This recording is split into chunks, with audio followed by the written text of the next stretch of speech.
नमस्कार दोस्तों, स्वागत है आपका आपके अपने चैनल बॉलीवुड गॉसिप में। ठीक 45 साल पहले एक फिल्म रिलीज हुई थी जिसका नाम था शान। लोग इस फिल्म को आज भी याद करते हैं। साल 1980। शोले का खुमार अभी उतरा नहीं था। गब्बर खलनायकों का चेहरा बन चुका था।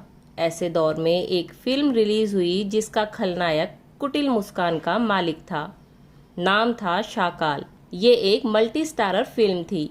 मूवी शोले का रिकॉर्ड तो नहीं तोड़ पाई, लेकिन दिलो दिमाग पर छा गई थी। गाने काफी पसंद किए गए।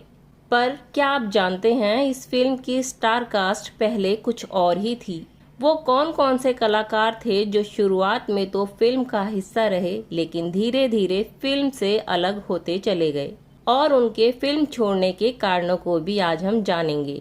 और ये भी जानेंगे कि म्यूजिक, एडिटिंग, एडवांस टेक्नोलॉजी सब टॉप क्लास का होने के बावजूद क्यों फिल्म को बिलो एवरेज कैटेगरी में रखा गया। आज 1980 की फिल्म शान से जुड़ी कुछ अनसुनी बातें आपसे शेयर करेंगे। रमेश सिप्पी की फिल्म शोले इतिहास बना रही थी।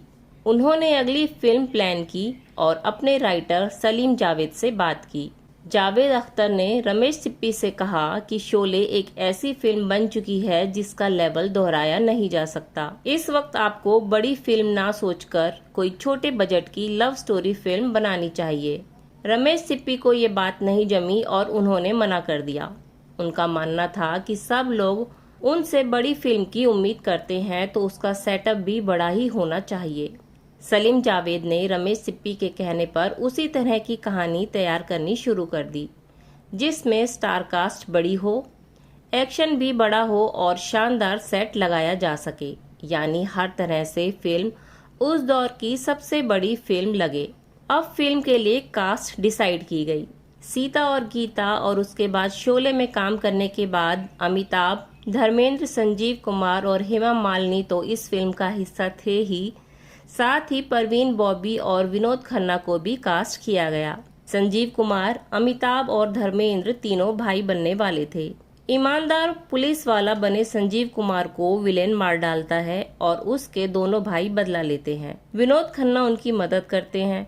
कहा जाता है कि फिल्म के पहले भाग में धर्मेंद्र का रोल बहुत स्ट्रॉन्ग था, पर रमेश सिप्पी को डर था कि इस समय अमिताभ की पोजीशन बहुत अच्छी हो चुकी है तो उनका रोल उनके स्टार स्टेटस के हिसाब से कमजोर न लगे, इसलिए दोनों के रोल लगभग बराबर कर दिए गए। पर धर्मेंद्र इस बात से खुश नहीं थे।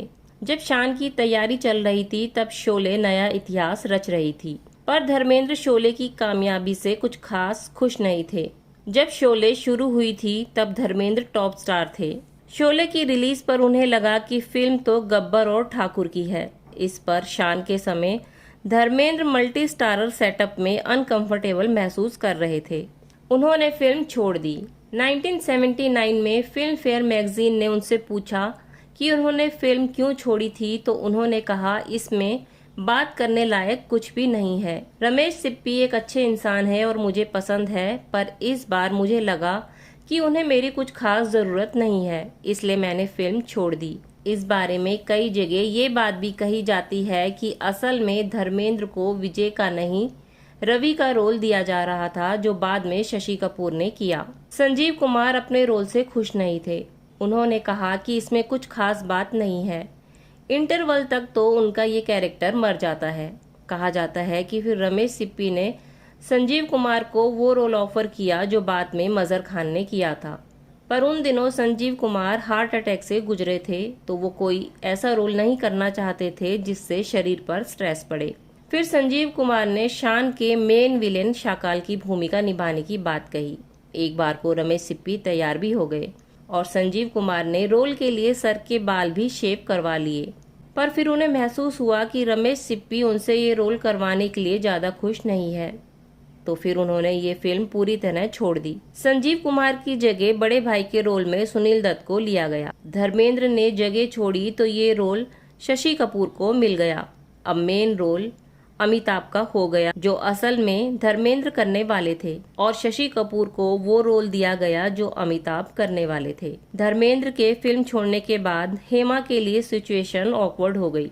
रमेश सिप्पी ने शशि कपूर से कहा कि हेमा का मन इस फिल्म में नहीं है, वो ये फिल्म नहीं करना चाहती। आखिरकार रमेश सिप्पी ने हेमा से कहा, अधूरे मन से ये फिल्म मत करना, हमारा रिश्ता जैसा है वैसा ही रहेगा। तुम फिल्म छोड़ोगी तो कोई प्रॉब्लम नहीं होगी। हेमा ने फिल्म छोड़ दी। धर्मेंद्र के रोल में अमिताभ पहुंच गए थे। हेमा के रोल में परवीन बॉबी पहुंच गई। दूसरी हीरोइन के लिए उस समय कई नायिकाओं से बात की गई। सबकी अपनी अपनी प्रॉब्लम थी। मौसमी चैटर्जी प्रेग्नेंट थी। नीतू सिंह शादी करने का मन बना चुकी थी, सिर्फ पेंडिंग प्रोजेक्ट कंप्लीट कर रही थी। जीनत अमान, रेखा और रीना रॉय बहुत बिजी थी। जावेद अख्तर गोलमाल की शूटिंग पर गए। ऋषि दास से परमिशन ली और बिंदिया गोस्वामी को रमेश सिप्पी से मिलवाने ले आए। बिंदिया गोस्वामी फाइनल हो गई।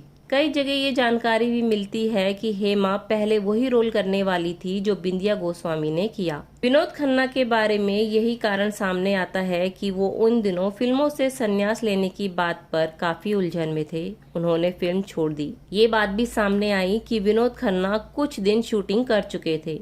विनोद खन्ना के फिल्म छोड़ने से रमेश सिप्पी बहुत निराश थे। शम्मी कपूर से उन्होंने एक दफा कहा था कि मेरे सारे खास कलाकार धर्मेंद्र, हेमा, संजीव कुमार, विनोद खन्ना फिल्म छोड़ चुके हैं, सोच रहा हूँ फिल्म बंद कर दूं। शम्मी कपूर ने कहा, ऐसा हरगिज मत करना, हिम्मत रखो और आगे बढ़ो। ऐसी फिल्म इंडिया में नहीं बनी है। फिर विनोद खन्ना की जगह शत्रुघ्न सिन्हा को साइन किया गया। अब मेन विलेन के लिए कुलभूषण खरबंदा को साइन कर लिया गया। एक नए एक्टर अमजद खान को शोले में मेन विलेन बना दिया गया था। रमेश सिप्पी और लेखक जोड़ी सलीम जावेद को यकीन था कि इस बार भी मल्टी स्टार कास्ट में कुलभूषण खरबंदा छा जाएंगे। कुलभूषण तब तक 6-7 फिल्मों में काम कर चुके थे, पर उनको सही पहचान नहीं मिली थी। कहा जाता है कि मजहर खान को जावेद अख्तर की पहली पत्नी हनी ईरानी ने देखा था, जिसकी वजह से मजहर खान की मुलाकात जावेद अख्तर से हुई और उन्हें शान फिल्म में एक जबरदस्त रोल मिल गया। खास बात ये भी थी कि उन्हें फिल्म में रफी साहब का गाया गाना भी मिल गया। शत्रुघ्न सिन्हा की लेट लतीफ़ी से रमेश सिप्पी बहुत परेशान हो गए थे। उन्होंने अपने पिता से कहा कि मैं इन्हें इस फिल्म से निकाल रहा हूँ। सलीम जावेद भी इस बात से सहमत थे। शत्रु की जगह नसीरुद्दीन शाह को लेना चाहा। नसीरुद्दीन शाह ने रोल सुना और तैयार हो गए, पर उनके पास डेट्स नहीं थी। वही डेट्स उन्होंने अल्बर्ट पिंटो को गुस्सा क्यों आता है इस फिल्म को दे रखी थी। बहरहाल जावेद अख्तर ने नसीर से कहा कि तुम अल्बर्ट पिंटो को गुस्सा क्यों आता है फिल्म छोड़ दो। उस छोटी फिल्म को कौन देखेगा, कौन याद रखेगा, शान में काम करो। ये बात नसीर साहब को बहुत बुरी लगी। उन्होंने कहा कि मैं शान में काम नहीं करूंगा। बाद में नसीर ने कहा कि शान के मेकर्स मुझे अनएथिकल और सेल्फिश होने के लिए कह रहे थे कि मैं कुछ पैसों के लिए एक निर्माता का नुकसान कर इनकी फिल्म में काम करूं, इसलिए मैंने इस फिल्म में काम करने से इनकार कर दिया था। शत्रुघ्न सिन्हा ने कहा कि अमिताभ और जावेद अख्तर मुझे फिल्म से निकालना चाहते थे। मैंने रमेश सिप्पी से बात करके सारे मसले सुलझा दिए थे और समय पर सेट पर आने की बात भी कर ली थी। फाइनली शत्रुघ्न सिन्हा ही उस रोल में रहे। शान की शूटिंग के दौरान शत्रु के पिता की मौत हो गई थी और अमिताभ शत्रु के पिता की मौत का शोक जताने उनके घर पर भी नहीं गए थे, जिससे दोनों के बीच दूरियां आ गई थी। प्यार करने वाले प्यार करते हैं शान से गाने की शूटिंग के दौरान परवीन बॉबी को पैनिक अटैक आया। उन्हें लगा कि शूटिंग में लगा झूमर उनके ऊपर गिरा दिया जाएगा। उन दिनों वो दिमागी परेशानी से जूझ रही थी। रमेश सिप्पी ने एक बार मन बना लिया था कि वो परवीन की जगह सिमी ग्रेवाल को कास्ट कर ले। उन्होंने गाने का सेट वैसे ही रहने दिया था, पर कुछ दिनों के बाद परवीन बॉबी बेहतर होकर लौट आई और फिल्म की शूटिंग कंप्लीट की। शान का मुहूर्त 14 सितंबर 1977 को हुआ था। जहां शोले गांव की कहानी थी, तो वहीं शान को शहर की कहानी में सेट किया गया। फिल्म सिटी स्टूडियो में 8 लाख का सेट बनाया गया, जो उस समय बहुत बड़ी बात थी। ओवरऑल फिल्म का music, camera work, framing, editing सब टॉप क्लास था। लगभग 3 साल की मेहनत के बाद फिल्म कंप्लीट हुई। शान जब रिलीज हुई तो पहले हफ्ते में इसका कलेक्शन 100% था, दूसरे में 89% और तीसरे में 76% रहा और इस तरह कलेक्शन गिरता चला गया। पर बाद के सालों में ये बहुत पसंद की गई। शान का बजट 4 करोड़ 75 लाख था और इसकी कमाई भी इसके बजट के बराबर ही बताई गई।